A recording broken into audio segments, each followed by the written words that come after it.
A Montreal artist says the look of broken bodies has a mysterious appeal. She says repeating patterns and everyday objects can also look fascinating. Art critics agree, giving sculptor Laura Santini many international awards for her work. And even after her hands have completed a piece, her artwork still calls for the human touch.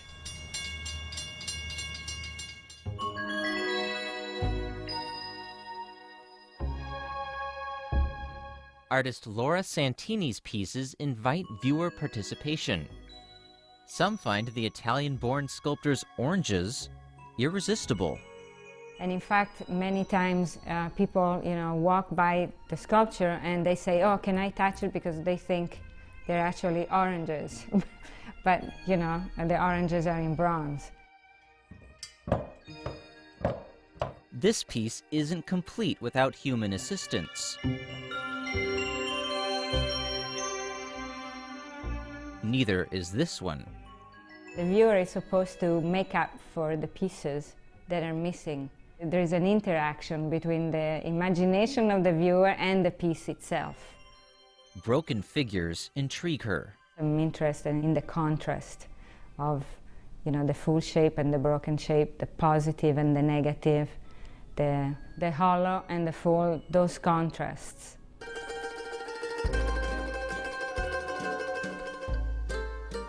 Fragmented classical statues surrounded Santini as a child.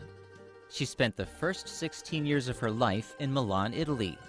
And it was just wonderful to be surrounded by art and culture, the first phase of my life. After she'd moved with her family to Montreal, she considered unearthing more broken pieces as an archaeologist. Then she found her true passion in sculpting while studying art at McGill University. She almost discarded this school project. I wasn't happy with it, so I decided to throw it away. So I split it open with my fingers, and I saw that the sculpture was a lot more interesting when it was broken rather than one piece. So from this, I started to sculpt other sculptures and to make a series out of them. She made this bronze, called Sharky Waters, in the mid-1980s, while studying sculpture in New York City. That piece is a little bit the interaction between myself and, the society there. It's a fast-paced society, and so you have to kind of always watch behind your back and, and be careful and look, and it has a kind of a funny twist. I mean, the title is called Sharky Waters because the piece is broken and people are supposed to laugh and when they see it and, catch the humor in it. Some find humor in Santini's Diver series, showing a figure ready to plunge from common objects, such as a paint bucket or a paint roller. The diver is just a very simple figure, not particularly female or a male. It's conveying the idea of using the object as a diving board so that the diver can throw himself into the unknown or the challenges of every day.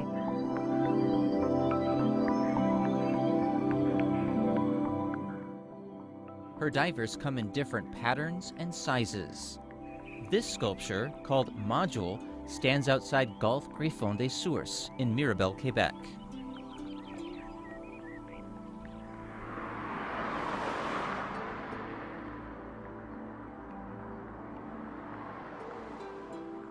This steel figure prepares to dive into a cultural center for the Italian community in Montreal. The sculpture is called Trampolino, which means diving board in Italian. The Leonardo da Vinci Center commissioned the 20-foot-tall work in the late 1990s. The diver appears on a large trowel, symbolizing the building trade that employs many Montreal Italians. When it's, you put a piece in a public place, you have to take in considerations many other aspects. You have to make sure that your piece is, withstand the weather and it's secure for people to walk around it, to climb on it. Some people think that you're not supposed to touch the artwork, but I think it's kind of an old idea. I want actually the viewer or the public, you know, to touch my work, to climb on it, to play with it. It's an interaction between the public and the piece of art. Some divers ask to be touched. These are salad tongs made out of bronze. Actually, their shape is made out of the shape of the diver. One is a fork and one is the spoon. And you're supposed to toss your salad with them. This is the paint roller made out of bronze. It actually swirls around and the diver dives off it. And this is the bell. And the diver is the handle of the bell. Eggshells, vegetables, and household objects inspired a different sculpture series, one that complements Santini's skills in the kitchen. Because I'm Italian and I like to eat well and to cook. A trip to the market nourishes her creative urge.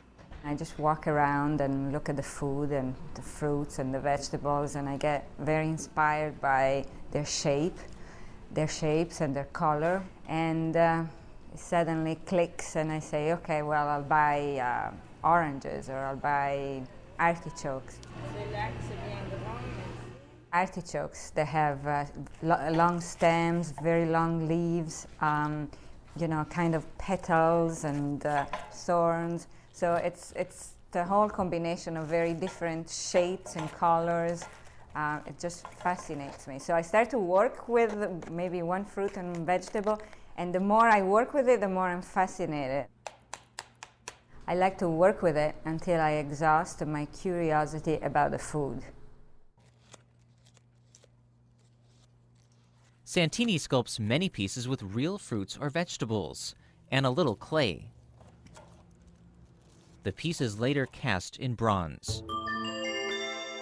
The orange sculpture has an unusually colored patina, flavoring the bronze with the illusion of real fruit.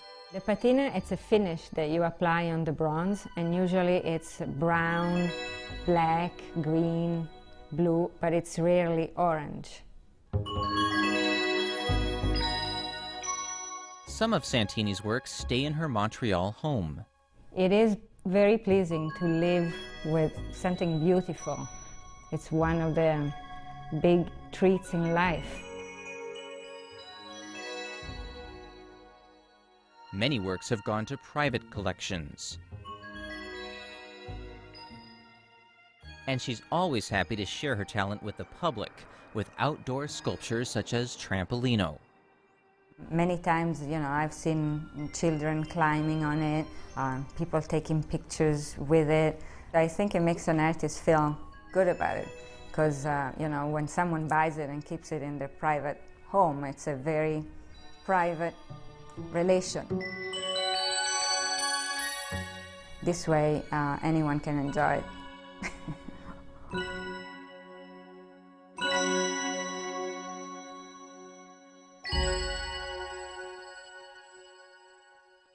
Find out more about this artist on her website, laurasantini.com.